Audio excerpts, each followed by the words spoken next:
Hello, I'm Jim Demon with Clark County Close-Up. Thank you for meeting with us. Thank you. Why don't you tell us a little bit about your background? Well, I have worked both in the public and the private sector. I've had kind of a varied career. I've also owned my own small business. I have done real estate, various things in real estate, both a broker, selling broker, and as well as an appraiser. And I've served in the legislature in both the House and the Senate in Oregon. Oh, okay. And that's kind of my legislative experience for this particular role. I served on the Clark County Planning Commission since 2012 and also the Board of Equalization. How long have you lived in Clark County? Well, I grew up here. Actually, I spent many of my growing up years here in Clark County. Moved away when I was a young adult and then came back in 2009. So I did my travels and came back and decided I wanted to settle back here. Great. Why did you decide to run for this position? Well, because I learned something by being in public policy before. I just felt that I could add to some of my skills to Clark County, and so I decided to run because I spoke with Tom Milkey, who held this seat before, and he decided that he wasn't going to run, and so. When we determined that, I decided I would throw my hat into the ring. I know this is a difficult question, but how would you describe your leadership style? Well, I think that I have sort of a team leadership style. I will, when I see something wrong that needs to be fixed, let's say a problem that needs to be solved, and nobody's taking it, I will take it. And I will try to, if nobody else is doing it. I think I have the kind of leadership style too that if there's a very capable leader leading, I will allow them to do that and be part of the team that is creating solutions. So I would say it's kind of a team leadership. Okay.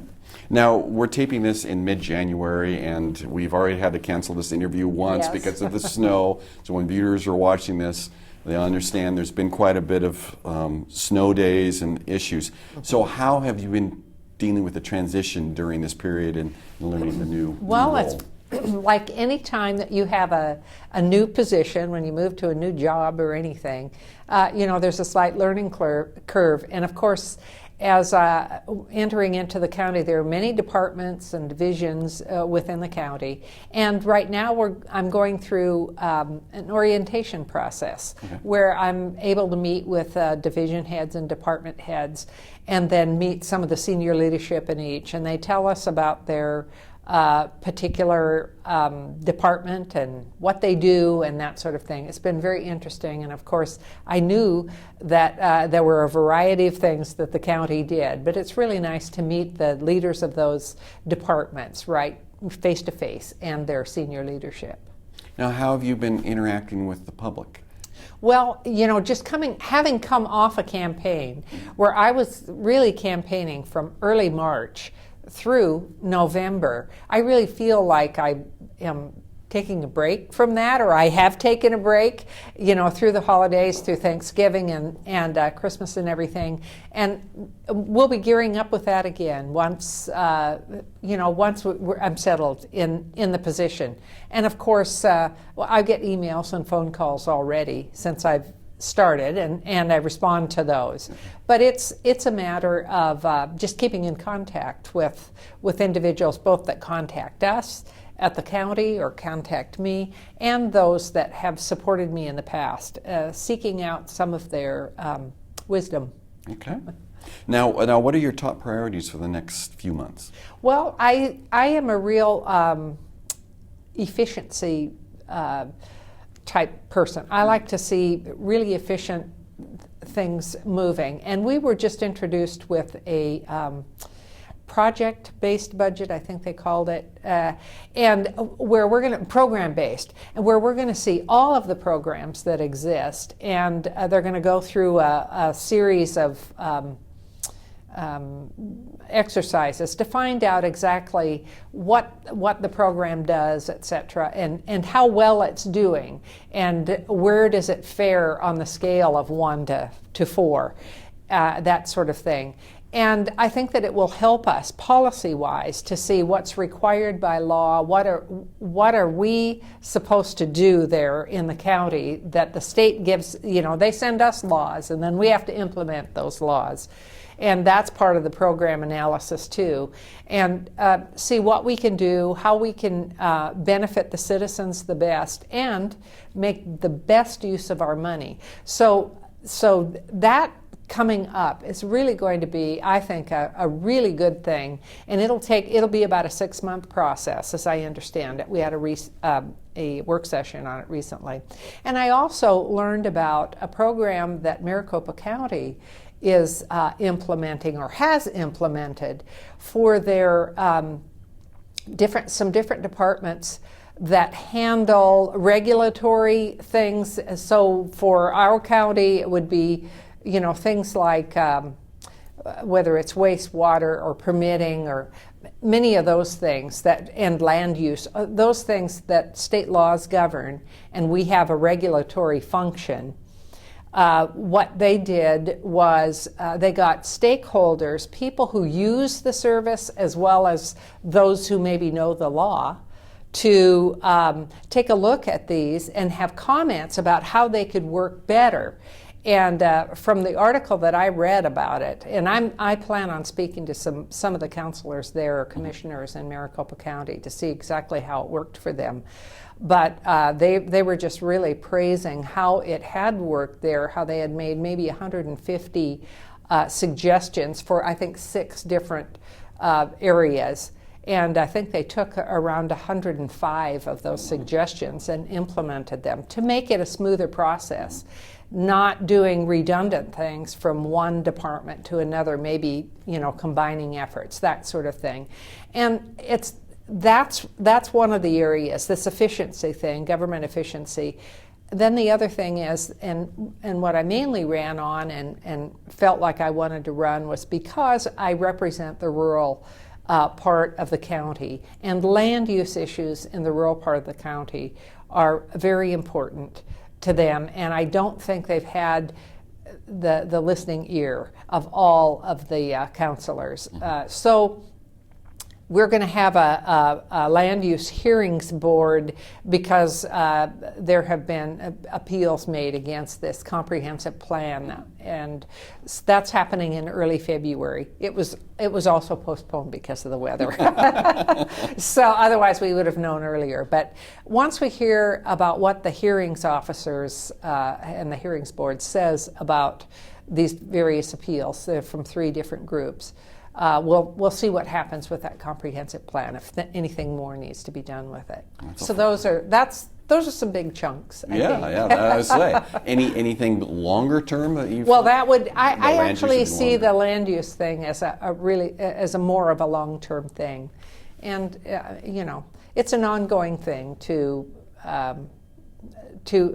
help to have government work just as well as it can, as efficiently as it can, and still provide those services to the people and do use the money that is given to us by the citizens in a good manner. Okay. Now, as a member of the County Planning Commission and the Oregon State Legislature, you have experience working with people with differing views. How will you use this experience to best represent your district and the county as whole when working through some of these issues? Well, I think it's really important to build bridges. The saying politics makes odd bedfellows is really true, because even though you may differ on one issue, or maybe many issues, there may be 1 or 2 issues on which you agree, and you will work together to get things done.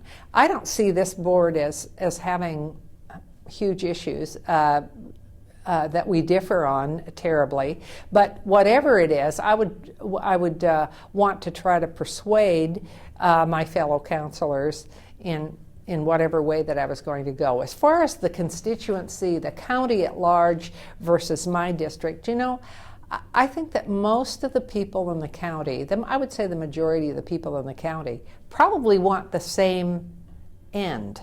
They want better jobs. They want better infrastructure. You know, it's these things. We all talk about these things when we're running for office, for instance. Candidates will talk about really the same things. The end result may be what people want. It's the means. It's getting there and how you get there. So it's really, I don't think it's really that difficult. I think in politics, right, I think in politics, the one thing that you do have to remember, having been there, you will not please everybody all the time. You cannot do it. It cannot be done. And so you have to do your best to try to get along and to try to be as convincing and persuasive with your way of thinking as possible. You do have to listen to the other side. You do have to give a hearing and really have a circumspect viewpoint. Listen carefully. Make your decision based upon what you hear from all sides. And so it's a fascinating realm to work in. But I think I enjoy it. I enjoy it. Sometimes better than others. So, when you're not working, how do you enjoy spending your free time? Oh, right now, I've acquired 2 new puppies. So I'll tell you what, my free time, they're Shih Tzu Poodle mix. So they're a small dog, and I have litter mates. And that's taking a lot of my spare time right now. So I got to grow them up before I can do much else. Especially in the snow, trying to get them out. Yeah. They haven't, I let them out in the snow once, and I thought this was the wrong thing to do because they've all got all this fuzzy hair, and it's stuck to that. So I had to quickly get them. Anyway, I'm having fun with that right now. And of course, I enjoy many other things, friends, family, church, you name it. I enjoy it. Good. Is there anything else you'd like to share with viewers? No, I just look forward to serving in this capacity and hope that I'll hear from my constituents and their needs. And we're putting up on the screen right now. They can call you at 397-2232. Correct. They can also, through the website, www.clark.wa.gov. Yes. They can get your email address and send you there. Yes. Good way to be in touch. Great. Well, thank you so much, and good luck with your new position. Thank you so much.